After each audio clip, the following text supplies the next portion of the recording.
Fitun danda'u gooftaa waa'ee kee baay'eedha sammuu koo nolii tolli kee na baaftee bu'aa keessa iddoo jinaama hin argine ana nama jireenyaaf tasan yaadamneef jireenya laattee dubbadhee fixuun danda'u gooftaa waa'ee kee baay'eedha sammuu koo nolii tolli kee na baaftee bu'aa keessa iddoo jinaama hin argine ana nama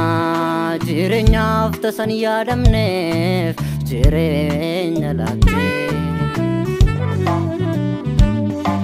Adam jalalli kee Adam jalalli kee Adam jalalli kee safaran qabu baay'eedha Adam jalalli kee Adam jalalli kee Adam jalalli kee safaran qabus baay'eedha Adam jalalli kee Adam jalalli kee Adam jalalli kee safaran qabu baay'eedha Adam jalalli kee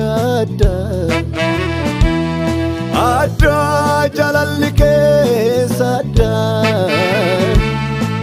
Adam jalalli kee safaran qabu baay'eedha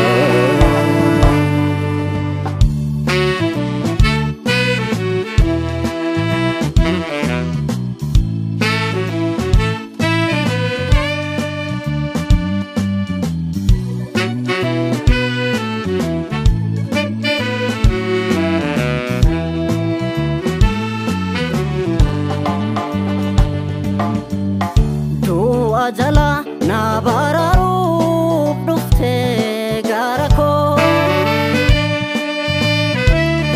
awwa koof mudaa koo lakkoofneen gooftaa koo na fayyistee tola kee ofii kee aarsaa taatee jaalala guddaadha kanatti na jaalatte jaalallati na jaalatte faannoo tolsi baase garbummaa cubbuu jala dhiiga kee na baafte jaalallati na jaalatte faannoo tolsi baase garbummaa cubbuu jala dhiiga kee na baafte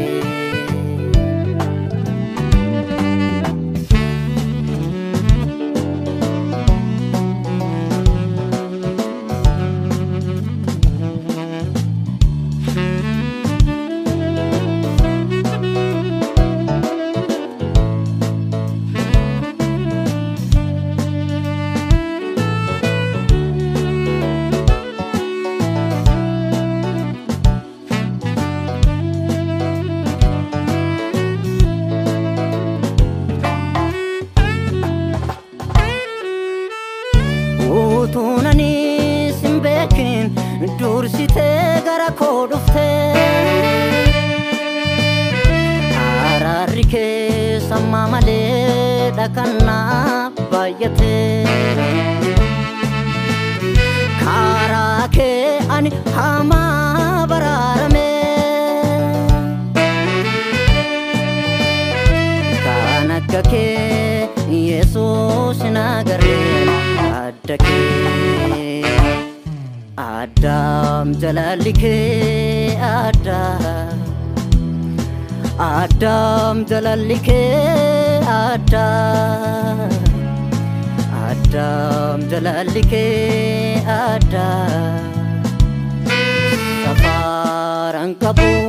baay'eedha Adam jalalli kee adda Adam jalalli kee adda Adam jalalli kee adda Safaran qabus baay'eedha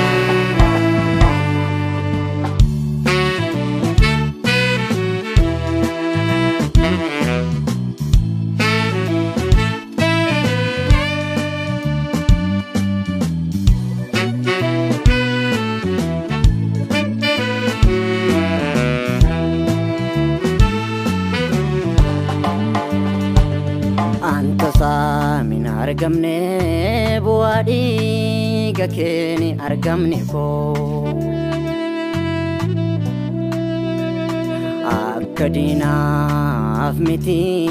akka kef jirade ya umako antasa min argamne buadi gakeni argamne ko Kadina afmiti akka kef jiradeen yawmaako naaf goote taawwan baay'eesaa dubbatamee hin dhumu isaan qabuun siif ladha kanaanoo narraan ba'u Alatam fide dufe ani fuula kee Sittin yarsu sifan kennaan isa kan kee Elellem fide dufe ani fuula kee Sittin yarsu sifan kennaan isa kan kee Galatam fide dufe ani fuula kee Yarsu sifan kennaan isa kan kee Elellem fide dufe ani fuula kee Sittin yarsu sifan kennaan isa kan kee Galatam fide dufe fuula kee Sittin yarsu sifan kennaan isa kan kee Fide dufe fuula kee Sittin yarsu sifan kennaan isa kan kee Galatam fide dufe fuula kee Sittin yarsu sifan kennaan isa kan kee Ililleen fide dufe fuula kee Sittin yarsu sifan kennaan isa kan kee